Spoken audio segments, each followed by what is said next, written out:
Attention shoppers, we've got to clean up on Aisle H. What the other wolves think? A true crime cleanup on Aisle H. Diabolical. Starting now. No, he's telling you that she's bats. Howdy, Holt Heads. Kurt Money here, alongside my co-host, Kateline. And, the plan was to do a murder tapes today, and there was a great one, and Kate is still holding out. She won't friggin' give me a taste of her opinion on that still. But we had to shut everything down, start from scratch because of this new doc that hit Netflix that is all the rage called Maternal Instinct. Let me read the description here, and then I will get your thoughts. Okay. KMDB coming up. This 27-year-old named Taylor Parker, she really wants a third kid, and you would not believe the extremes she's willing to go to make it happen. Dong dong! KMDB! Description slam! What do you think, Kate? Was that the Law and Order dunk dunk? Kind of, but it was the K-Mun flavor. That's like it's not copyrighted or whatever. Okay. So tell me, Kateline, what did you think of this doc? Had you heard about it? Now, when I texted you, you said you had not, but then since then, you went online and it's like blowing up the IG and the threads and whatnot. Yeah, I started seeing too many things about it to the point where I was like, we gotta record this because people are talking about it, and also I need to watch it without being spoiled. Yeah, I was thinking we got to cover this. We'll do it next week. Who cares if it's going to be late? But that would also risk it of us being sick of it by then. Mm-hmm. And I feel like it's crazy enough we got to talk about it. Like when I saw a post about it, it was like saying, oh, you think Mackenzie Shirilla is crazy. Wait till you meet this lady. And Shirilla. I forget her name. But I was... Shirilla. Oh, sorry. Shirilla. Okay. I read that and I rolled my eyes. I was like, God, would you cut it out? Like, stop trying to make things happen every time. Like, not every doc can be the new crazy doc. But then I put it on and I said, guess what? It can be. This is a crazy doc. Huh? So I remember when this body cam footage of Taylor in the hospital was going viral on Instagram. This was like couple years ago. So I already knew this story. I just didn't know any of the details. Wow. This was all brand new to me, and Netflix does the thing that they love to do where things are kind of told out of order time-wise. We start, and then we're going to go back, and then we're going to come back to the start at the end, and so on and so forth. Mm-hmm. I mean, this is crazy town. I mean, did you like the doc? Are you still thinking about it? I liked it, yeah. I feel like there are so many terrible things happening all the time that I'm getting a little desensitized. Yeah. Because this is horrific, and I've already kind of moved on. This is wrong. Our story opens up. We get right to it. We're looking at dash cam footage of this woman pulled over on the side of the road. It is October 9th, 2020. New Boston 911, what's your emergency? I need an ambulance because I started having my baby. Because the cops pulled her over because she was like swerving and stuff, right? She had her hazards on, but she was driving crazy, and they pulled her over. And then at the same time, she was on the phone with 911. So I think by the time the cop got to her, they put it all together that this woman just had a baby and she's trying to rush to the hospital. Yeah, and we see her sitting in the front seat with the door open. Ma'am, you still here with me? What's wrong, ma'am? I need my baby, and I'm trying to get to Idabel Hospital. Idabel? Yeah, my husband's up there. And her entire waist and below is blurred because we're led to believe this baby that she gave birth to 35 minutes ago, she says, is on her lap. Yes. The baby's only like maybe 35 minutes old. That's why she's blurred out, because she's holding a baby. Yes, right and now. we hear the cop at one point say, Umbilical cord is still attached. She's not breathing. Crazy. I mean, even if the cop knew what they were walking up to with that car, that still had to be a shock when they're like, oh, they weren't kidding. Yeah, she was not kidding. There's a baby with an umbilical cord. She had a baby in her car, and she needs to get there. And she's pleading with him, like, can we just go in your car? I need to go now. Yeah. And he's like, I am not an EMT. Yeah. The ambulance is on its way. There's nothing I can do. Yeah. Now, she did have a point. He could have driven her to the hospital. That would have been faster than waiting for the ambulance. I don't know if I agree with that. I hear what you're saying, but I wonder if it's a law thing. Protocol to protect lawsuits and stuff. Like, you know what I mean? Like, an EMT can't arrest somebody, I don't think, or put handcuffs on people. I don't know. I'd be kind of shook with this baby in her lap. And shook cops, we've got a number of them tonight. I mean, there's this one goober. I'm not even going to give him a dingus because he's just a total boob. Like, he's like a chubby guy who's just like, so wait, is the baby there? Like, do you know what I'm talking about? Like, there are people way in over their head where they're like, why did I come to work today? Why? Yeah. They have the placenta. Where's she? She is in the room. She is. No. We go to the hospital, and tell me about the vibe in the hospital. I mean, everybody knows the scoop, and you could tell as the viewer, everybody knows the scoop, right? We see nurses on the phone. Some are milling around. The one is like, oh, this is a big deal. That lady, I love that lady. One, I thought she was cute, but she was cute. Can I help you? This is a big deal. Yeah, they're all kind of tiptoeing around. We don't know what the story is yet, and everybody's spooked. Yeah, and you could totally tell. And then in pops this friggin' happy to be there doctor. They call a doc in. He is stoked. And his whole job here today is to prove whether or not this woman gave birth to a baby. Because she was refusing vaginal swabs, right? Mm-hmm. And she's not hemorrhaging, and she's supposed to be hemorrhaging, I hear the nurses say. Yes. And this cop... And also, her stomach is completely flat. And if you've just given birth, your stomach is still... You still look pregnant for weeks. That's true. Okay, so the cop comes in and starts questioning her there. Taylor, she is defensive, is she not? I mean, she's like She why should I not have come here? Should I not have come to this hospital? And they're like, what do you want to tell us about today? Is there anything you want to let us know? Yeah. Did you have this baby? And she's like, I did. Yeah, what the hell are you guys talking about? Yes, that's my baby. What? Yeah. I don't know what everybody wants me to talk about. So trying to figure out where this baby came from. I just told y'all what happened. Okay. And honestly, if you don't know the story, you're thinking like, why the hell are they questioning this woman about her baby? Yeah. And then that doc pops in and out. Let's see. It's just like, there's no baby came out of there today. See ya. And it's like, oh. It doesn't look like she had a baby. It doesn't? No. Okay. He walks out with a spring in his step and kind of says it to the crowd. He says it to the crowd inside, and he says it to the crowd outside. I'm glad you brought that up, because I was thinking, he's saying it, Taylor's right there on the other side of a bed sheet. She heard him. She hears him popping around going, no baby in there. Does not look like she had a baby there. And I imagine he's just going right back upstairs to the actual maternity ward, where he's like, all right, gotta go. See you later. Yeah. So boom, she did not give birth to that baby. Cut to title sequence. I was super into this title sequence, especially for a doc, I thought. Right? Like, we get like...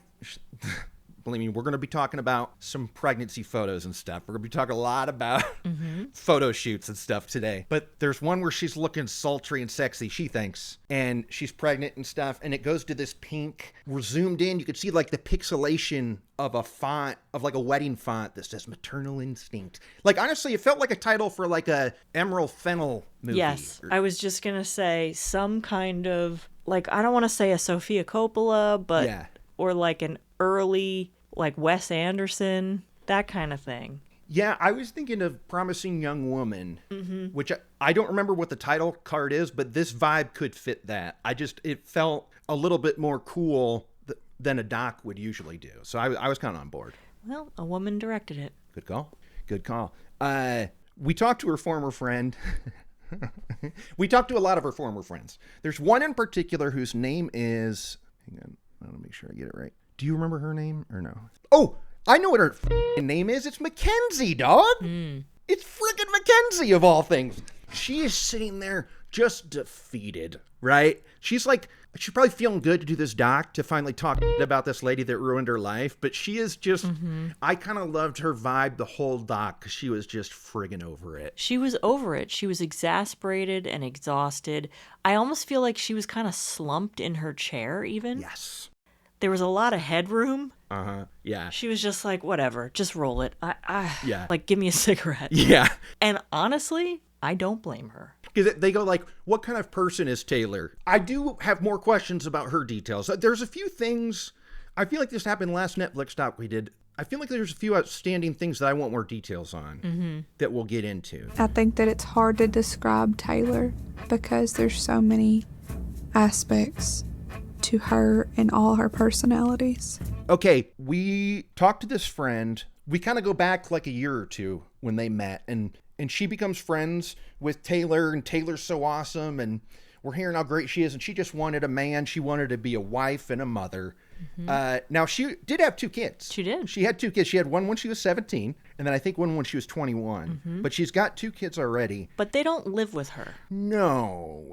And the boy, one of them is preferred over the other one. I feel like the boy is never over at her house. The girl was sometimes. That's what the friend said, that the boy did not really get any of her attention. He was mostly just with his dad, and the girl would make appearances here and there. Yeah, and there's a great line about it later when Taylor starts to regret some life decisions she made. So this friend, Mackenzie, she's like, so then she met Wade, and it was love at first sight, and we see Wade's profile, and I already know we're in for it because it says cool stuff like, good old country boy, and I like to say yes, ma'am, and yes, sir, which is, pet peeve of mine. That does not make you polite if you say those words all the damn time. Right, Kate? Well, I know you have qualms. You had your qualms!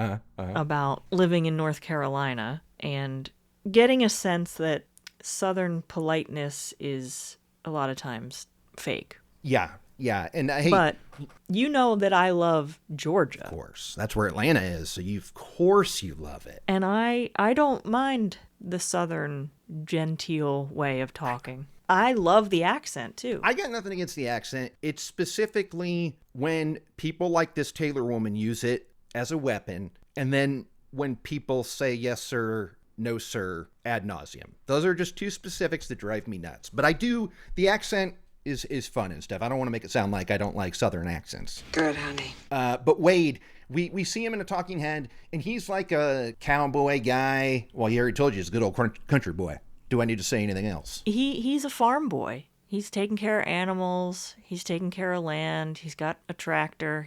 We see B-roll of him feeding all of his animals on the farm. It's not quite a B-roll you busted, but when we first meet him, he says, "Hey, is it hot in here or is it just me?" Mm-hmm. Is it hot in here to y'all or is it just me? And the producer goes like, "Oh, it's definitely you." And he has a chuckle, and I'm like, okay, so my guy's got a sense of humor. Okay, this should be good. No. That was the peak. That was the most he will emote, both on the body cam footage that we're going to see and in this doc.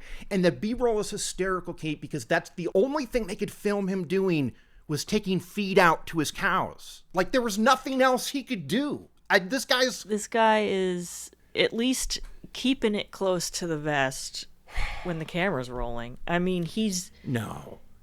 I think it's there. I don't think it's ever leave the inside of the vest, right? I feel like I get that vibe from Taylor. Like, a lot of this she did to get a reaction from Wade, and I don't think he ever gave it to her. Because he's incapable of it. Yes. Also, it's understandable how she was able to get away with so much, because you kind of at one point start to wonder, is Wade, does he even care about anything? No.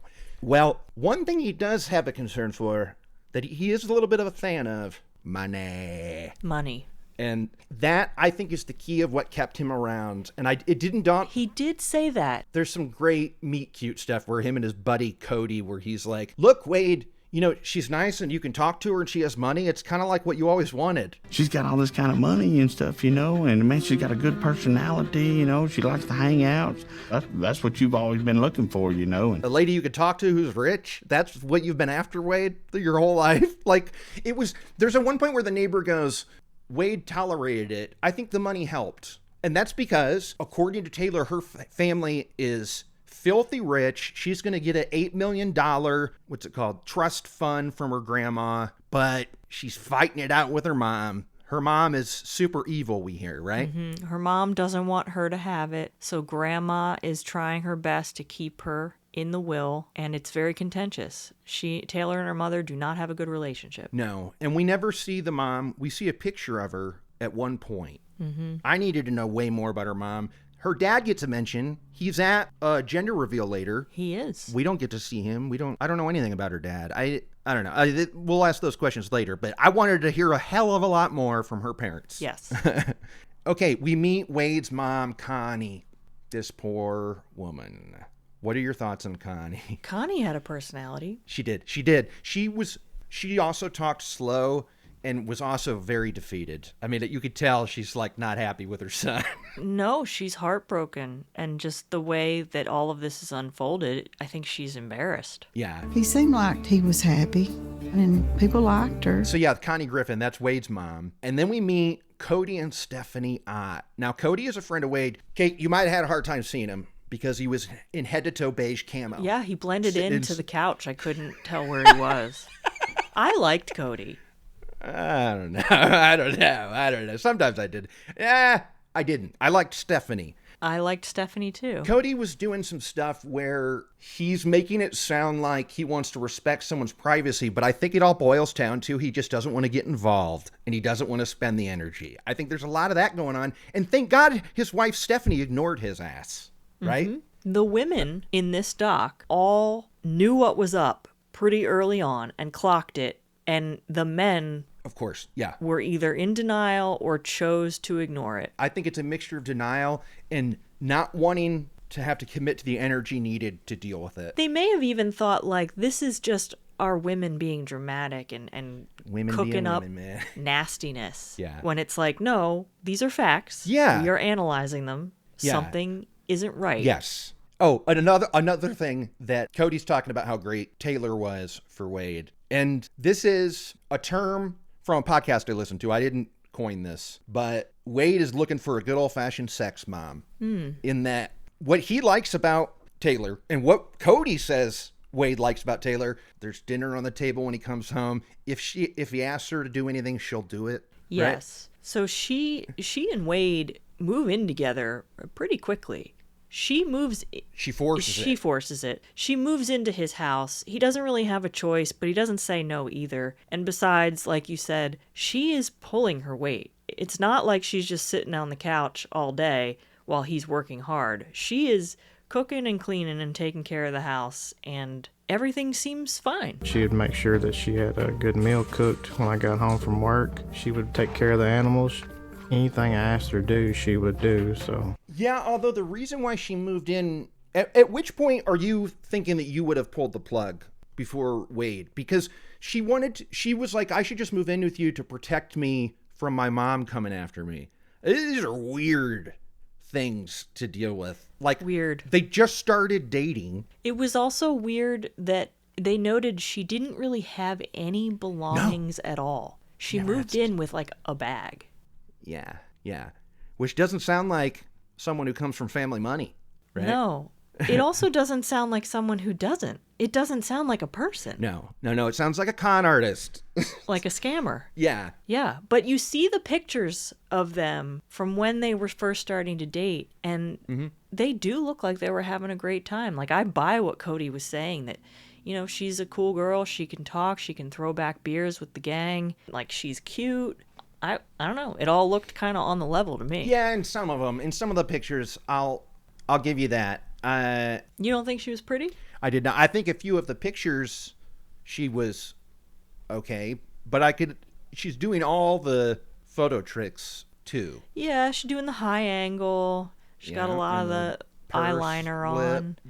But she's very animated and personable, which is what Stephanie said, that when she started coming around, she was just really bubbly and friendly, and she's got a good smile, and I can just see how she was able to ingratiate herself. Well, one reason why it might look like they're having a blast is that they're already spending the $8 million that they don't have yet. This is another big no-no, right? They're looking at $1 million farm properties, okay? They're buying tractors. They're buying $100,000 trucks. Yeah. So I feel like this is why they're having fun, because they're out there spending that money. We talked to the neighbors that Wade worked with. I loved them. Angela was the woman, and I forget the guy's name. She was the older lady with the long gray braid. Mm-hmm. I liked her. She's the one who said the thing about, I think the money helped, or the promise of the money. She was the one who said that. I liked her too. I felt he was obligated, but I think the money helped that obligation. But her husband was like, I asked Wade, like, what's up with all this? And Wade put his hands back and said, there's a lot of things you don't know about me. Okay, Wade. Like what, Wade? Like what? We've all been waiting. Yeah. I mean, because if I could guess, it sounds like you're spending money you don't have and you will not be having. Like it sounds like you're buying this $8 million promise, hook, line, and sinker, and you're going to town on it, dude. I mean. But did he know that the money wasn't coming? I don't think he knew. I think he was so dumb and so money illiterate that he didn't know how anything worked. So he just assumed the money was coming. Yeah, I mean, but they had to. She must have had a lot of credit cards or something, right? Because that's what I wanted to have more information about, because she was going through the process of trying to get her trust fund payout. Yeah. But everybody knew she hadn't gotten it yet. But even still, they were able to put an offer on a $4 million ranch. They did buy him a $100,000 truck. They did buy a very expensive tractor, and they bought his mother a car. Okay. Yes. And this. Now, those three things they did buy. So what money did they use to buy them? What they definitely did not buy the car, because Taylor shows up with the car. Surprise!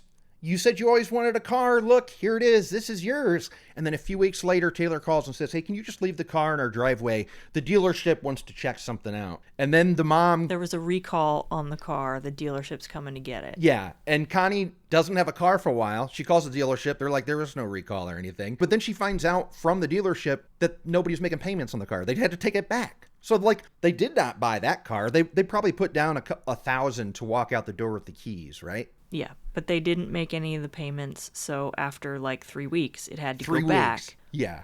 But we never heard that the truck or the tractor had to be repossessed. True. I mean, we're going to see it later on some gas station cam. He's still got that big-ass truck. He's still got that big-ass tractor trailer. So much so that there's a lady there, like, stopping, like, washing her car and watching it just drive away. Mm-hmm. I kind of like it's that impressive. lady. So yeah. They were making payments on that, I guess, but with what money? Good cue. And we talked to the realtors that were trying to sell her this property, Rusty Lowe and Renee Harvey Lowe. This is our first, but not our last married couple that worked together. Okay? Because the OBGYN later, they have the same last name as well. Okay. So I feel like that's also, look, we'll have to wait till the list, but I don't know. What's the size of this living area? I don't know. Well, it's technically two different places. What? Yeah, it's DeKalb, Texas, and then up in Oklahoma. And the property they wanted to buy was in Oklahoma, and the hospital's in Oklahoma. But everyone lives in Texas. Fine. And we'll have this debate when it comes time to your list, but I feel that this show said so many friggin' things that made it sound like something on someone's list that if you're going to debate it, kid, I'm going to be pretty surprised. Okay. Because the population was under 5,000. That's pretty small. Keep that in mind. That's pretty freaking small. And we're going to find, well, anyway, my God, I love when the doctors all find out about our lies because they all are on Facebook in this town. I mean, I love that part. I love that part. Everybody knows everyone. Rusty, the guy, was cracking me up because he was like, we just wanted to like call our bank. She was going to pay in cash. It's from a trust or whatever. So they just wanted to call her bank and be like, is there $4 million there that we can have? Like, is this a possible thing? Mm-hmm. And this infuriates Taylor and Taylor's people. I mean, we hear from Shelly Links, her realtor. And what's her message to the realtor? That this is highly unusual, that we're not going to give out Taylor's bank information just because you ask. I mean, I was getting my butt chewed out, obviously. For anyone who works in real estate transactions, like, that's not unusual. That's what you do. You have to verify the funds. Of course, especially for $4 million. Mm-hmm. Like you're gonna friggin' buy it. That these people come in and like, well, we just want to start our family. And their request was, what did they say? They said they wanted it to be a sportsman's paradise or something weird in their request for it, because Wade was super into wild hogs. Not the terrible movie with Travolta. He wants in on the hog trade. Yeah. Wade is a hog man. So I'm thinking, all right, this Shelley Lynx person, she's probably not used to transactions this large and doesn't really understand that this is protocol. But then we hear Angela say something like, you know, people in this town, you might not expect them to be wealthy. No, that's not Angela. That's the realtor. Yes, I loved this. Especially in the farm and ranch industry. Those are very grounded people who might not look as though they could purchase a multi-million-dollar property, but in fact they could purchase multiple million-dollar properties. And she is really tiptoeing here. You can tell she's being diplomatic as she can, where she kind of like did a like the lady who worked at the Pretty Woman store was like, you know, get out of here, you can't afford this place. I feel like she did that to someone, and they were like, oh really, call my bank, buy this whole town. Yeah, I could buy your business, lady. Big mistake.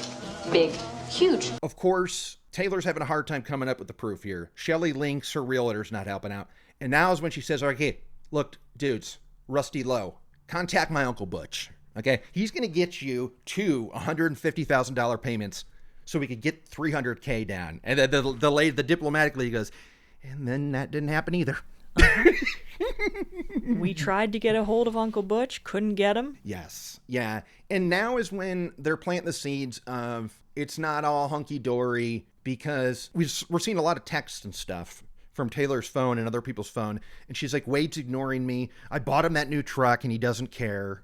This is where I feel like the proof is coming in that Wade is such a non-reactor to things that everything Taylor does in this documentary, I think she is just begging, okay, when I do this, Wade's going to react. Mm-hmm. And I'm going to be there to see it.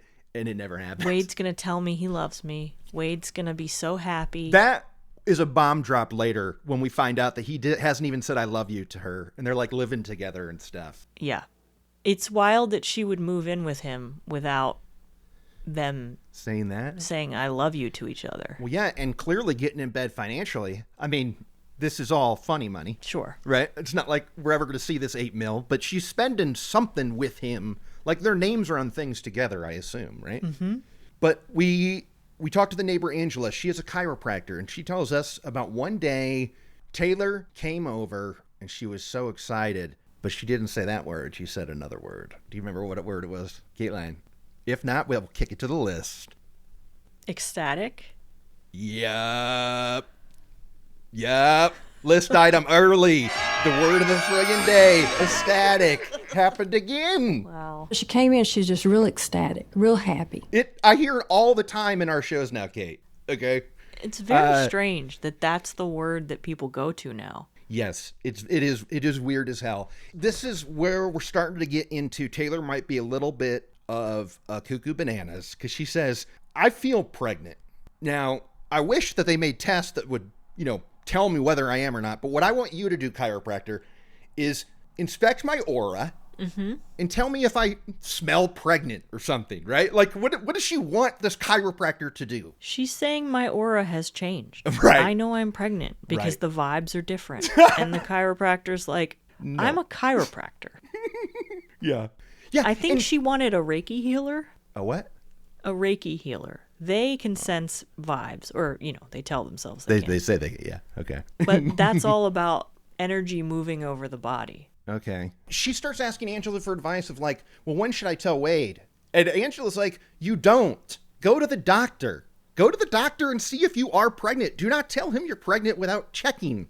It's so bizarre. And she goes, great thought, Nabe. I'm out of here. Hey, Wade, I'm pregnant.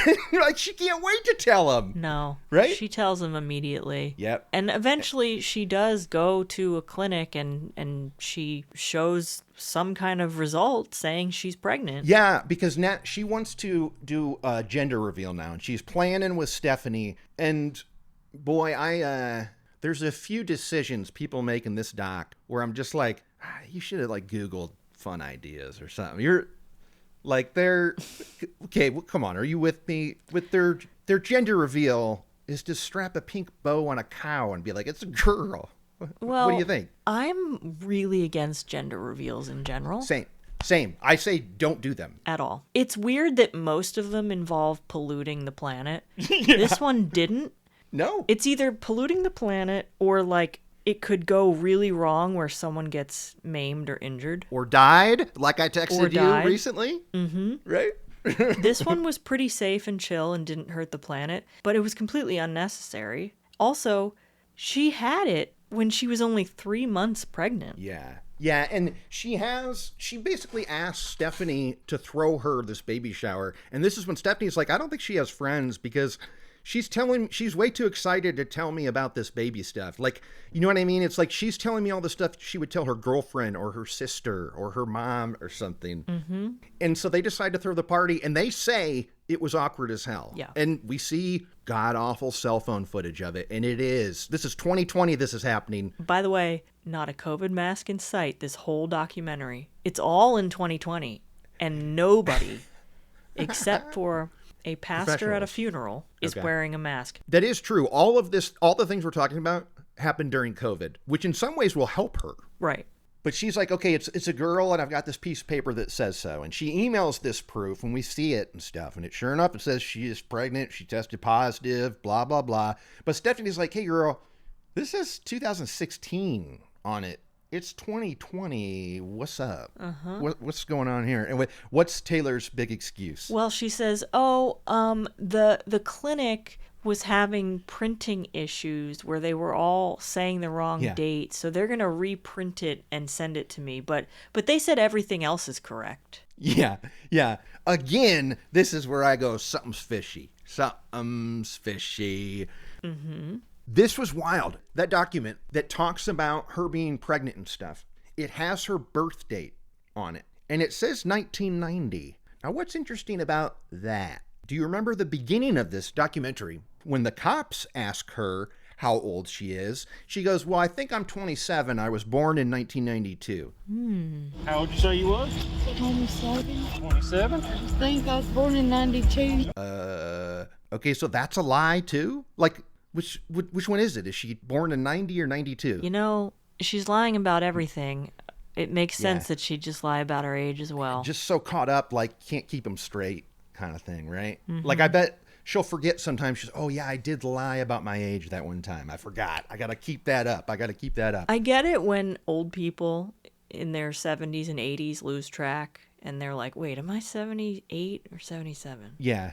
But when you're in your 20s, you know your age. True. Now, there was a window there where when I was 22, I thought I was 23. Full disclosure. Were you drunk most of that year? No. But guess what? If somebody asked me my age, I wouldn't go, well, I think it's this. If you subtract, I'm born in this year. You have to keep in mind that Taylor is exceptionally stupid. She may genuinely have not really known her age because she can't do math. Good call. She's not good with money. She doesn't know how money works.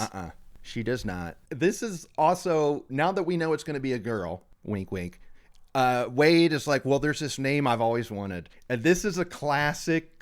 I love when the parents are not feeling the name and they can't hide it. Mm-hmm. Is that not what happens here? Okay, go ahead and tell us the name. If what Connie was saying. I've always liked the name Clancy Gale. Yeah, Clancy Gale. And the mom is like, Wade's mom is like, huh? Clancy. Yeah. Okay. And Wade says, Mama, I've always had that name. I've always wanted that name. And she's like, okay, all right. When he told me, I was like, that's different. I mean, that's the name of a 90-year-old man. Well, it's also specifically the name of a legend, Clancy Brown. I mean, I would absolutely name a child after Clancy Brown, but I've never heard it as a female name, I suppose. What do you think? Do you know Clancy? You know Clancy Brown. Look, No. I'll tell you this. I'm going to tell you one thing, and you're going to go, shit, Kurt, you're right. I do know that voice. Mr. Crab on SpongeBob. Gotcha. No. Yes, you do. Money. You know Mr. Crab on SpongeBob, dude. I'm going to say something right now, and you're going to think I'm lying or crazy, but I've never seen a single episode of SpongeBob. Wow. I'm okay with that. I mean, you're missing out, but I feel like I would go to bat for other stuff. before I'd say, Kate, you gotta watch SpongeBob, even though it is pretty good. I can't hear you! Okay, we finally get a name on Mackenzie Bright, the former friend who had to cut her off. She sees on Facebook, months after she had cut off Taylor, she sees news of this gender reveal. It's a girl. It's Clancy Gale. Well, everybody get ready for Clancy. She's a cowgirl. And what's Mackenzie's issue with this, straight up? Why does she say, Mackenzie is horrified because she knows that Taylor had a hysterectomy and can't have any more kids. Yeah. And I love this. So she knows that this is all fake and par for the course when it comes to Taylor with her lies. She's like, here we go. Now she's moved 10 miles down the road. Yeah. Where she has a new batch of people that she can lie to. But the problem is 10 miles isn't far enough. There's overlap on Facebook, and her old friends are seeing the new lies being told to the new friends, and it's all coming together. Yeah. Now is when I start to go to a lot of the people in the doc, why didn't you say anything? I've got about 10 things I would have done to prove this wrong in the moment. Yep. If I was Wade, I could have solved this day one with something that I'll save till later. But there were ways he could have answered this instantly. And I'm kind of questioning some of these friends because they just let it slide, even though Mackenzie's like, it made me sick. It made me sick. Now's when we talk to the New Boston, Texas Health Clinic OBGYN and the manager. And I love this guy. After her second child, she did not want to have any more children, so she made the decision on permanent sterilization. There was a waiting period, right? You can even see the document where it's like, she is very young, but she's adamant. She does not want to have any more kids. Like the doctor's even like, are you sure you want to do this? Are you sure? And she's like, yes, do it. So they do whatever that process is, tie in the tubes or the equivalent. And then like a year later, she gets like an ectopic pregnancy or something. Yeah, which is very dangerous, very scary, and is life-threatening. And they have to go in and terminate that pregnancy, but you don't even call it that because the fetus is not in a uterus. It's somewhere else in the body. So you're not terminating a pregnancy. You're removing the tissue that is festering. Yeah. And they straight up remove her uterus. I mean, is that what a hysterectomy is? Straight up. Cody, my guy, when they cut to him about this hysterectomy stuff, when he finds out, he's like, but she couldn't have kids because she had a hysterectomy because everything down there was gone. And you could tell he's like, oh, I'm talking way out of school right now. Please. I don't know shit about Yeah, he did not want to finish that sentence about what the uterus does. She said Taylor cannot have kids. She's had a hysterectomy. There's no way she can have a baby, period. Nothing down there left for, I mean, the word got out.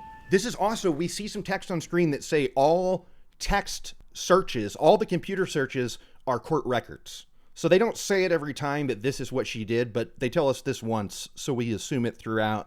And this is when we see there's a website, because she has an ultrasound that people are buying, and she went to a website where you can just plug in info for a fake ultrasound. Yeah, you can write your name and details about the baby and how you want it to look, and it'll make you a fake ultrasound to fool all your friends. Yeah, so what they're hiding behind this is a gag gift? Is that how they legally do this? Is they call it a gag gift? I guess. I mean, that's how they get away with making fake pee, because that's a quote-unquote gag gift. It just seems so callous and heartless to people who can't get pregnant and are trying to be able to just pretend that you are. I don't know. And is it used to, you could say it's a gag gift, but is it also used to trap men? Probably. Yeah. Well, I mean, sounds like Taylor's doing her damnedest to trap Wade with this. So we see you could fill it in and get yourself a fake friggin' ultrasound. We talked to, this is the second time they call it a small town, but they're talking about how the Facebook, it's not just that they overlap with other towns, Kate. I feel like these two towns we're talking about are the same circle of a Venn diagram. It's not two circles overlapping. I feel like it's all the same people. Because these doctors are getting on their Facebook wall about her pregnancy. That's crazy. And this was probably my favorite part. of the entire doc, where these doctors at the clinic who did her hysterectomy see these posts on Facebook. Yeah. And they're like, HIPAA laws prevent us from telling anybody, but we know she's lying. Okay, this is one of my biggest issues here. Because they do say HIPAA laws, and they're like, it's against the code, the doctor's oath, or whatever, privacy, blah, blah, blah. We couldn't publicly say anything about it because we were bound by privacy laws. Unless there is something that's endangering someone else, then we can't break those HIPAA laws. So my question is, doesn't this qualify? Because later, they're going to tell all their patients to basically hide their babies. That's because true. They're saying Later, Taylor's on the hunt. She gets closer and closer to her due date. These doctors are like, well, she's going to have to come up with a baby somehow. Yeah. Unless she says it like dies. But knowing her and her lies, she's looking for a baby. So they're saying, keep the maternity ward locked down, which I think they actually did. And tell everyone who just had a baby to keep an eye out. Yeah. And people in Taylor's life will call this clinic, and they'll go, we can't tell you, but trust your gut. They'll basically answer the questions. They won't say she had a hysterectomy on this date, but they will say, just know that the feelings you're feeling are valid. Yeah. So if that's legal, I don't understand why somebody couldn't comment on that friggin' Facebook post something equivalent. Why couldn't Mackenzie? Yeah, Mackenzie absolutely could have, and she probably should. But maybe she's afraid of Taylor because we forgot that Mackenzie gets pregnant and Taylor, it's like it's her baby. She's asking for the login to her pregnancy tracker app and stuff. This is what the cutoff happens because she gets so weird. She wants to go to the appointments. She wants that baby to either be hers or she wants to be a surrogate mother in a way. She's way too involved. Yeah, I mean, this is still with the first group of friends. There are these two girls, and she goes, okay, I can finally admit that I can't get pregnant. And I'm going, duh, because you begged a doctor 4 years ago, you psycho. Like, you were adamant you wanted these tubes tied, lady. And now you're going, well, I finally accept that I can't have kids. Will one of you be a surrogate for me? I'll pay you $50,000. And this was the great diss by one of the friends. She goes, she wanted us to carry a baby for her when it's like, you don't even care about the kids you do have. Exactly. You never even see your own kids. Why do you want another one? Yeah. But how could you have another baby when you didn't even take care of the 2 kids you had? And so why do you think she wants another one? Just like the attention of it? It's like a... Well, we learned that she took a job as a photographer and she started doing wedding photos and pregnancy photo shoots. And I think she saw the attention that women were getting in those moments, and she wanted it for herself, and she also wanted Wade to love her. And if buying a ranch and a car and all this stuff didn't work, I guess she thought, well, if I have his baby, he'll love me. Yeah, you're right. She so we also talked to a coworker of hers. Like, she had lost her youngest child to like brain cancer when it was like a little baby. And Taylor was like, that's what happened to mine too. So now she is, like, stolen valor grief-wise, where she's going, I also went through this. We went through this together. That's all lies. And then they find out she wasn't doing her job. All she had to do was, like, submit applications for loans or something. And she didn't do that. She didn't do it. She got fired. And now's when she starts her side gig. Okay, now she's a photographer. And we see some of the photos, and they are really, really bad. She has absolutely no training. Yes. No concept of lighting. No bounce boards used. Yeah. Oh. Just, it's a point and shoot. It's point and shoot photography. I think what she had was an entry level, like a Canon Rebel, right? Like an entry level, but she did not have an external flash. This was the kit. This is the one that pops up on the body of the Rebels. It's a ass flash that you should not be using for wedding photography. Her pictures are truly terrible. And now we're hearing about Reagan Hancock, which is one of Taylor's clients. She met her because she needed some pictures taken. And of course, Taylor like ingratiates herself into this group. Like, they even say it's like she was a bridesmaid. She's in all the pictures. She was so sweet, so bubbly and excited, and was getting everybody pumped up, and she was like one of the bridesmaids. And Reagan is just excited because Taylor is in her budget.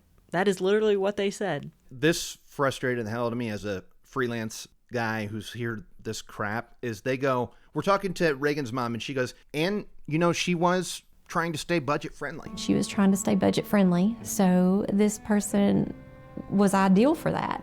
Her name was Taylor Parker. That means free, right? I got What do the you think? sense that it was like, hey, I'm trying to build my portfolio and be a wedding photographer. So I'll do it for free. Yeah. Just like, And hey, guess what? They got what they paid for, huh? they got free. Yeah, they absolutely did. Okay, we've got to talk about this friggin' wedding, though. Reagan, her husband, do you remember what her husband's name is? It's something unusual. Yeah, and it's a name that's famous for being like a world-class dog husband. Homer! Yes. Okay. Homer. Now, what was wrong with these photos, other than the fact that they were all dog and terrible? There's Reagan, the bride. She's looking good. She's in a white wedding dress. She's got a gown on, tip top. What's her piece of husband wearing, Kate? He's just wearing a t-shirt and some Oakleys. He is like a golf shirt, untucked, with jeans and a hat. And he's got like a Carhartt hat on or whatever. Could you imagine if you got a wedding dress and you had to tolerate that your husband just doesn't like suits or something? Like divorce, right? Or not, wedding would not happen, right, Kate? But she may have loved it. These are farm folk. These are country folk. Maybe it's part of the vibe. I mean, they got married in a rustic setting. You see all this like wood and stuff. Yeah, it but wasn't like she's- they were somewhere fancy. I agree with you there, but she's in a proper wedding dress.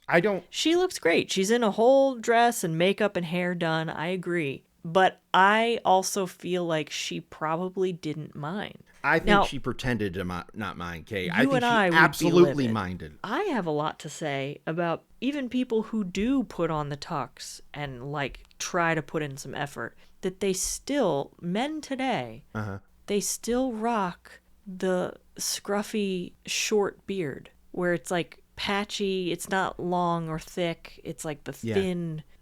thin beard. She's unshaven. Unshaven right? like It's- 3 days worth, and I'm Yeah. like, you go clean shaven or you grow it thick for a wedding.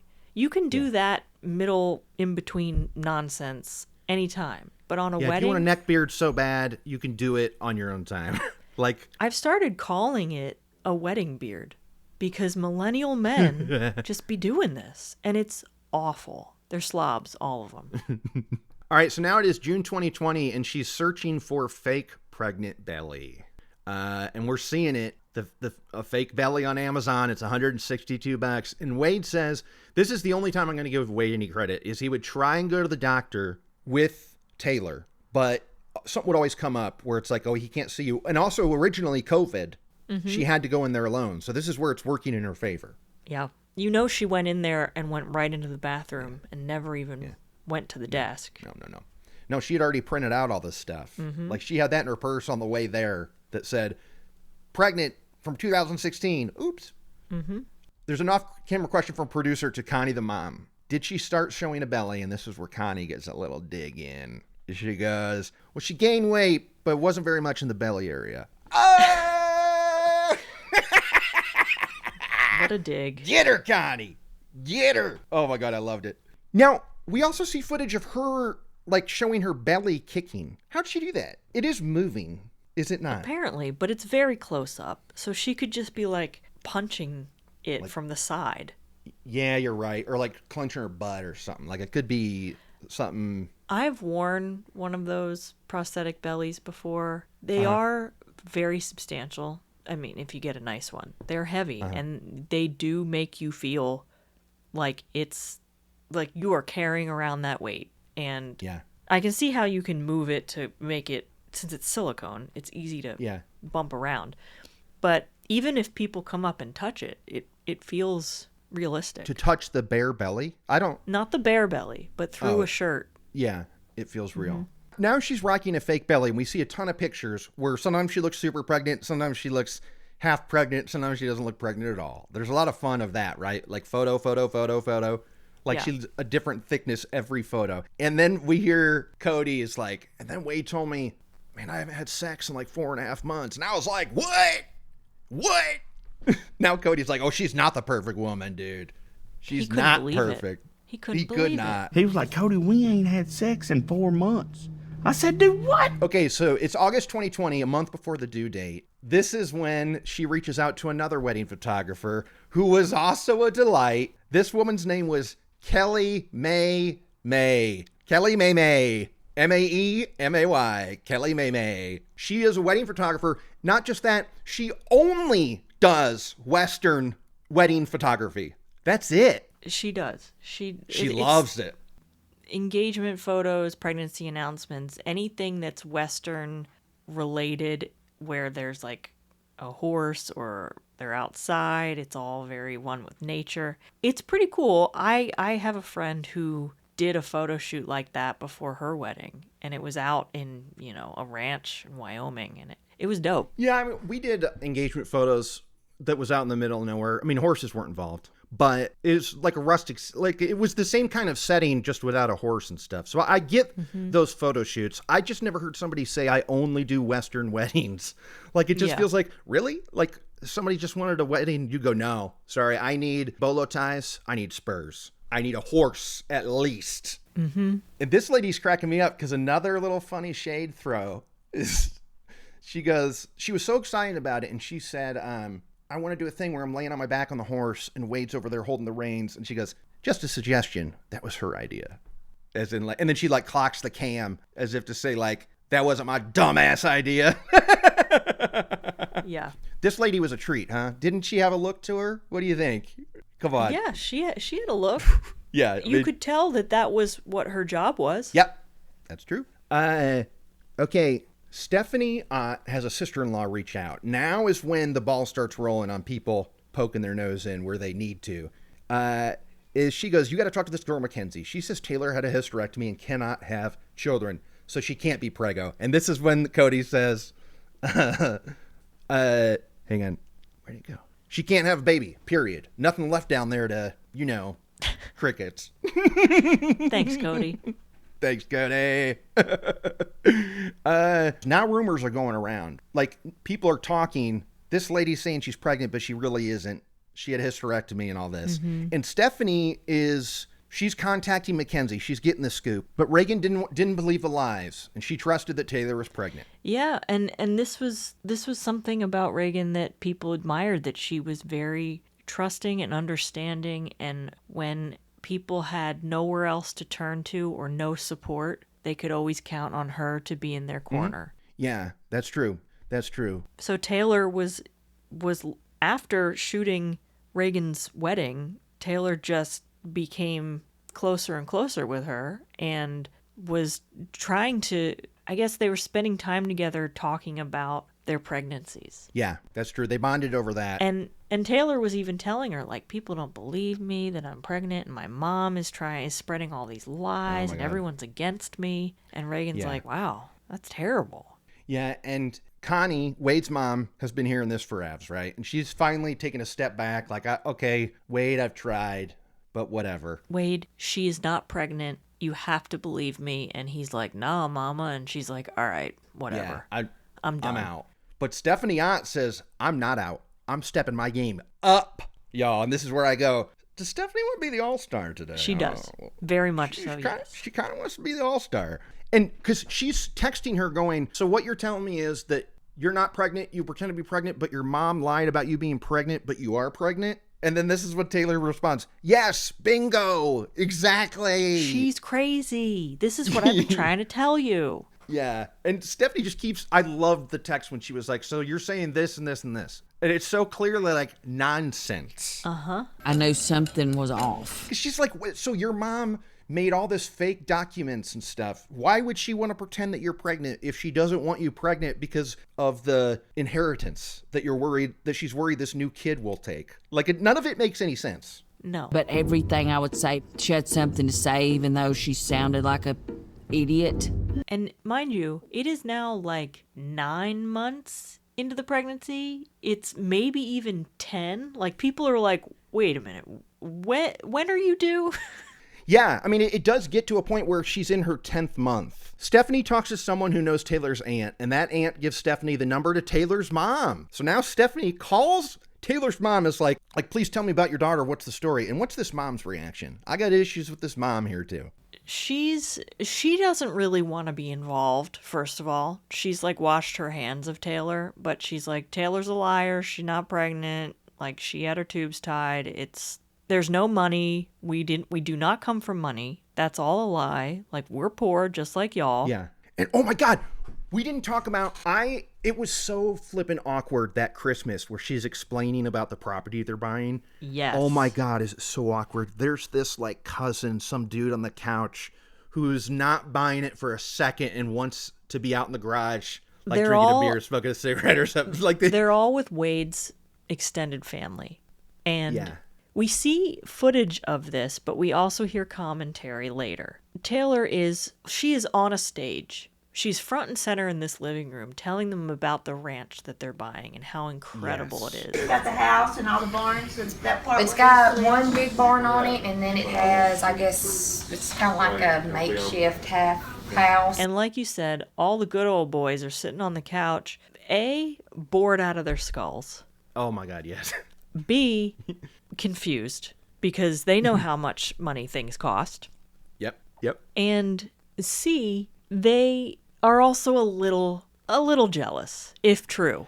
Yeah, if because true. you hear one of them go like, "Wow, I mean that's pretty nice, Wade." Yeah, what did he say there? Another person talks over him because they said like, "Well, must be a Merry Christmas." Mm-hmm. But he says something like, "Wow, that's nice." And I just I want to talk to this guy. I want to know what he's thinking when he watches this doc.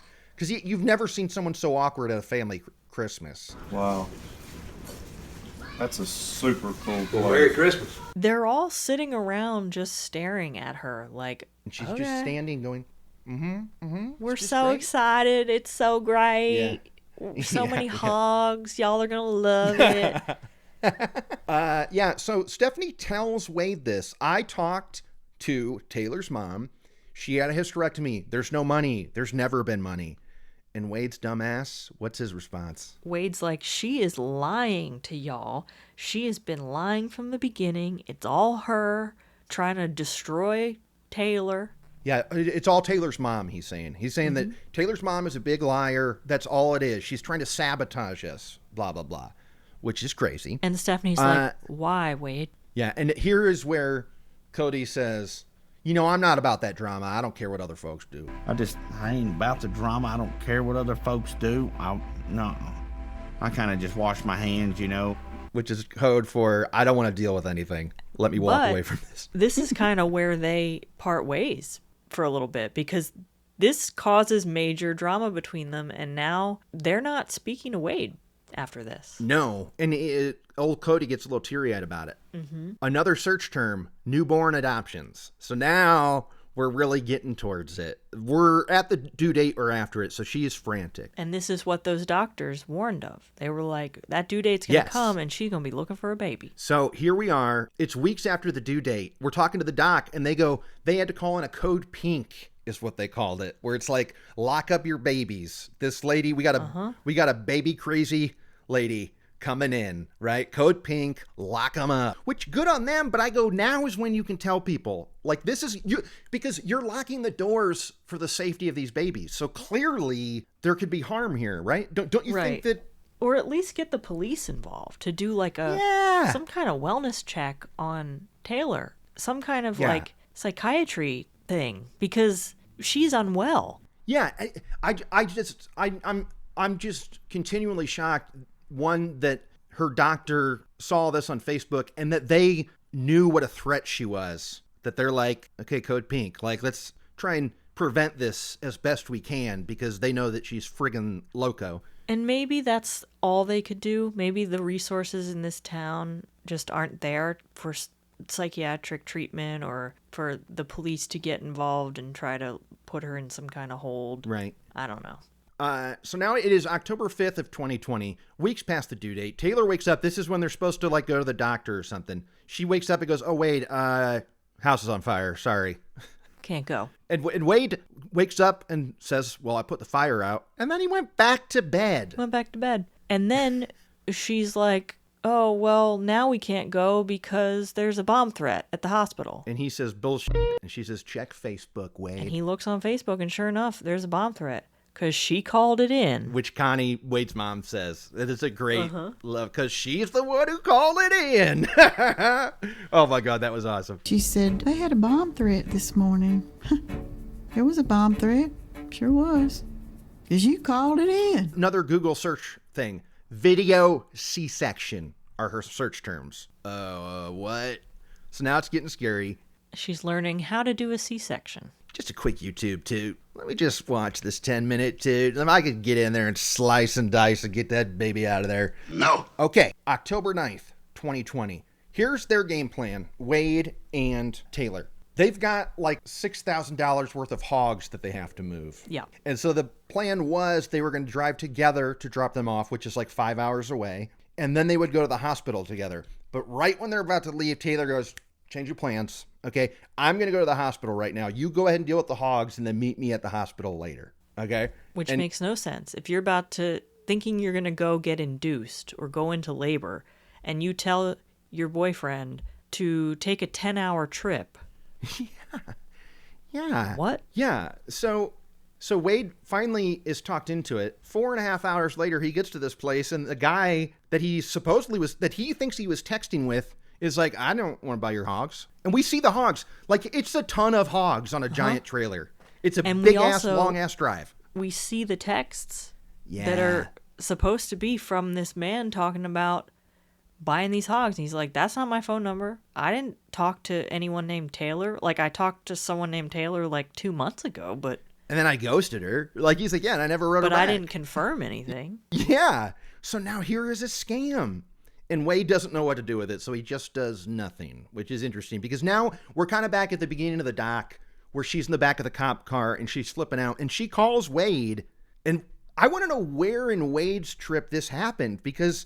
he finds out that his pregnant girlfriend is in a cop car on the side of the road and she's already given birth. And yet again, Wade is cool as a cucumber. He doesn't give a shit, does he? Okay. Okay. And she's like, I'm going to the hospital. We're going to whatever hospital. And he's like, you are? Yeah. He goes, okay, well, I'm going to take care of these hogs. I'll call you back. And honestly, Wade! If I had been one of those cops and heard that over the phone, I would have been like, girl, you need to leave him. Yeah. Not knowing all of the drama. The steps that Taylor has taken to keep him forever. Yeah. But if I didn't know and I just heard that exchange, I'd be like, wow, he does not care that you just gave birth in a car. Yeah. Where are you at? I'm trying to get these hogs moved. What's up? We're going to the hospital. We're going to Titus. All right, let me finish what I'm doing. I'll call you right back. Okay.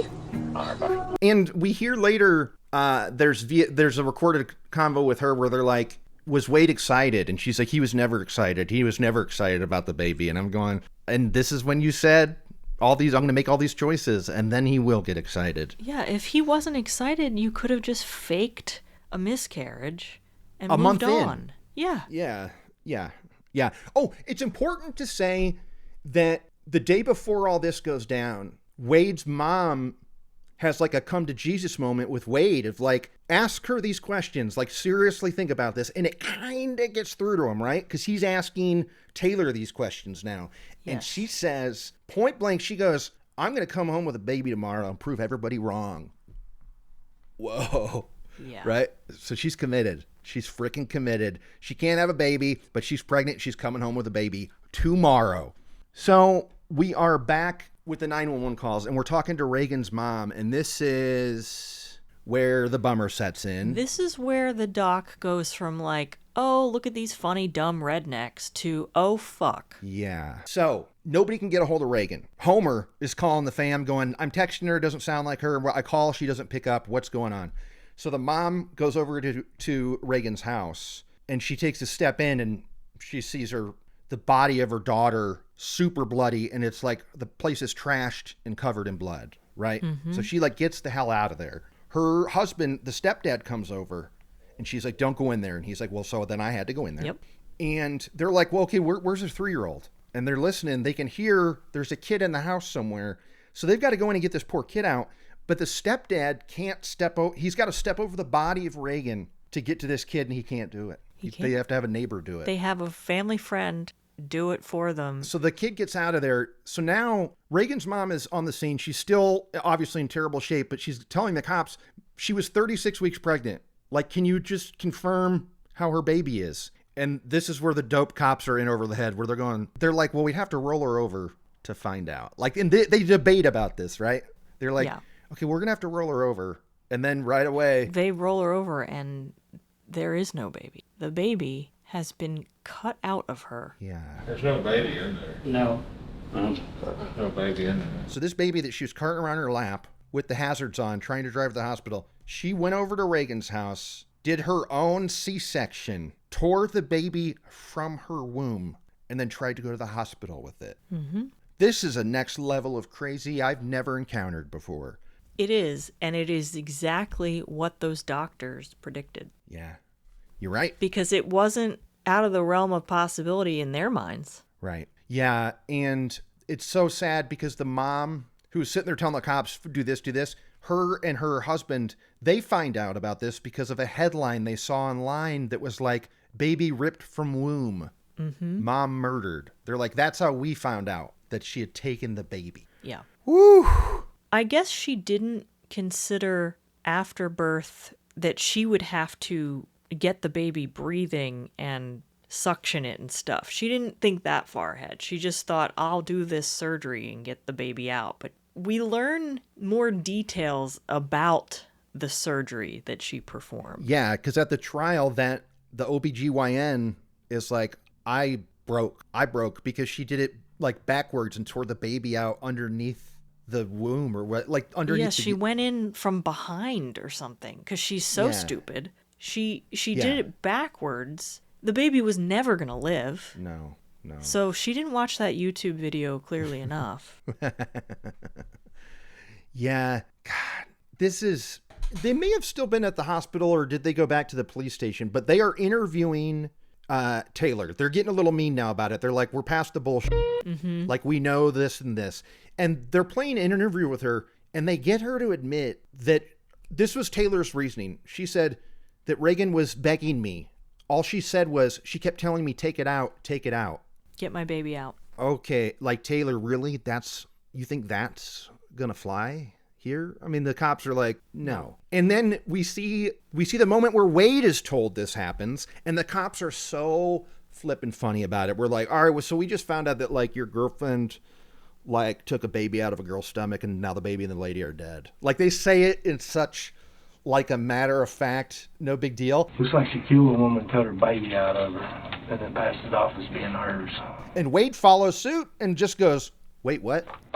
Do what? And that right there is the most he's ever emoted about anything ever in his life. Wait, what?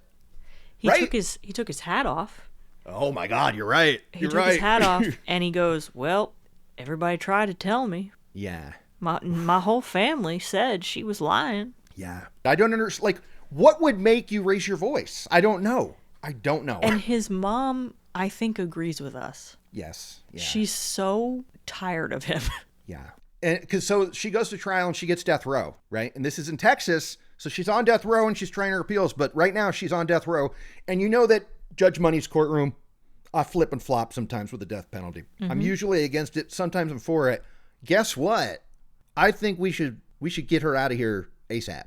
I think the death penalty should be followed through on with this woman. She is also, I think, the youngest in the state on death row, which means she might be there a while. Yeah. We find out none of those people existed.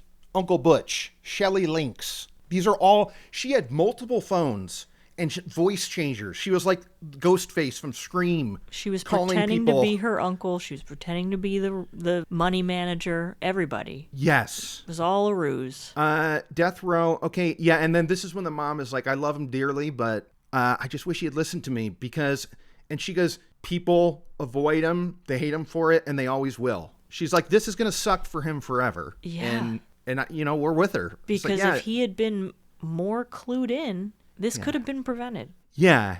more clued in. And I truly believe Angela, the neighbor, where it's like the thing that kept him around the longest was the promise of this $8 million, because he's looking at his truck out there in the driveway and stuff. And he's like, ooh, I can't. The trailer's already attached.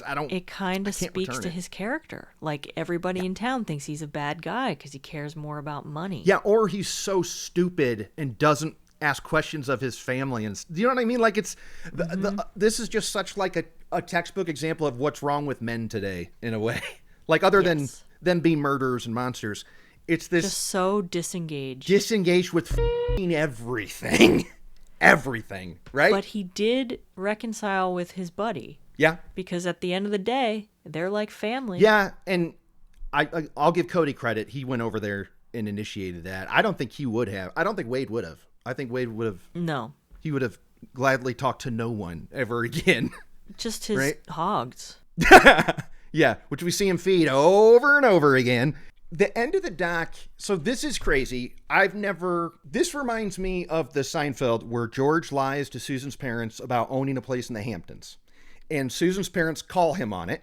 And they're like, well, let's go right now. Let's go. And do you remember this? Do you know this, Kate? No. They drive down there, and the whole time they're asking him questions about his Hamptons place. And he's giving them these details, and they're like, all right, well, are we there soon? Are we there soon? And it finally ends with them in a field in the middle of nowhere, and he goes, fine. Is that what you want to hear? I don't have a place in the Hamptons, okay? And they're like, thanks, that's all we wanted to hear. And this is the extreme of this, but this lady said, no, George wimped out. I said, I'm bringing a baby home. I'm bringing a baby home. Yeah. And it's just so crazy. And then the end cards are about Taylor tried to scam upwards of $20 million in real estate. I'm like, I don't give a okay? She cut a baby out of a 36-week pregnant mother. I don't care that she almost scammed $20 million. I don't care. No. And all of the money stuff, it was reminding me of Anna Delvey, because she also faked her trust fund and faked all of these lawyers and family members, and she used multiple phones and wrote on letterhead that wasn't real. Right. And she was also able to secure loans for significant amounts of money, but the difference is she didn't murder anybody. No. And now she's a genuine, like, social media, like, she's an influencer. Yeah, she's actually making real money now. So here we are at the end of the doc. Before we go to the list, whole time I'm going, what would I have done if I was Wade to prove this once and for all? Because he gets a barrage of people telling him it's bull. Mm-hmm. And in one of the many pictures that we see of Taylor, she is exposing her belly to the camera. And one, we see stretch marks on her stomach. And she also has like a stomach tattoo. She has like ivy or something. Guess what? She can say she's embarrassed of her body all she wants. I'd go, Taylor, just show me your belly button real quick. Mm-hmm. Just show me your belly button real quick. Because you know that fake stomach didn't have stretch marks and didn't have her stomach tat. Done! Problem solved. Right? Yeah. Done. Yeah. What about you? What were you thinking during it? Surely there was a point where you had to go like, why don't they just do this? Why don't they just do this? Yeah, and that's frustrating as a viewer, because I literally can't put myself in their shoes. I can't. Yeah. We're kind of hard on Wade and stuff, but it's kind of like he's very stupid. It is what it is. It's kind of like this is the bed that he has to lay in or whatever. He kind of had it coming a little bit with these moves. I think it's time for those lists. What do you got, Kate? Kate's unnamed list. All right, Kurt. It's a small town. Thank you. It's gotta be, dude. It's gotta be. Less than 5,000 people. That's small. The doctors are on the same Facebook wall or whatever. Everybody knows everybody. Yeah. Yeah. Okay, good. What else you got? That might be it. On to Kurt's Kick It. Wait, we forgot to mention there was a point where someone was sending 8 to 10 emails and texts a day to people in the family and neighbors and Wade saying that Taylor's like a fat bee, like pretending to be Taylor's mom, saying don't be with Taylor because she's so awful. And that was Taylor sending those messages. It was the same IP address. Oh my God, it's so crazy. Okay, Kurt's Kick-Ass List. Kick-Ass List. She came over, she was real ecstatic. She's just real ecstatic. Boom. Boom. Okay, next up. The cop is talking to Taylor in the interrogation, saying all sorts of hits, one of which I want to bring up in a second. But he says, you got your aha moment. You got your aha moment. Boom. You know that's on the list. And you had your aha moment. He also says, you know how much it irks me when the script that they always say, but this guy's thing was, murder's incredibly simple, okay? It's just, you got to find out who, what, where, when, and why. Thanks, dude. I mean, that sounds like what you have to find for any crime, not just murder. Yeah. Those sounds like the prerequisites to solve anything. These cases are actually pretty simple. Murder cases are pretty simple. You got who, what, when, where, and why. And on that note, I'm Kurt Money. I'm Kateline. I said, do what?